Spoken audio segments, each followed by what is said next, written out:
সবাইকে রথযাত্রার আন্তরিক আন্তরিক শুভেচ্ছা। সবাই ভালো থাকুন, সুস্থ থাকুন, আনন্দে থাকুন। ভগবান জগন্নাথ সবাইকে ভালো রাখুন, সবার মনস্কামনা পূর্ণ করুন এবং এই বছরটা খুব ভালোভাবে অতিবাহিত হোক এটাই প্রার্থনা করি। তো রথ এলেই যেটা মনে পড়ে সেটা হচ্ছে মেলা, ঠেলা, দড়ি টানা এবং পাঁপড় ভাজা, জিলাপি।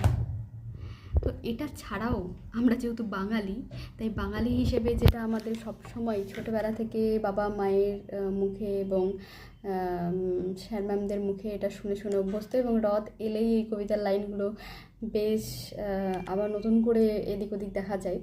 তো সেই কবিতার দুটি লাইন আমি বলি। রথযাত্রা লোকারণ্য মহা ধুমধাম, ভক্তেরা লুটায় পথে করিছে প্রণাম।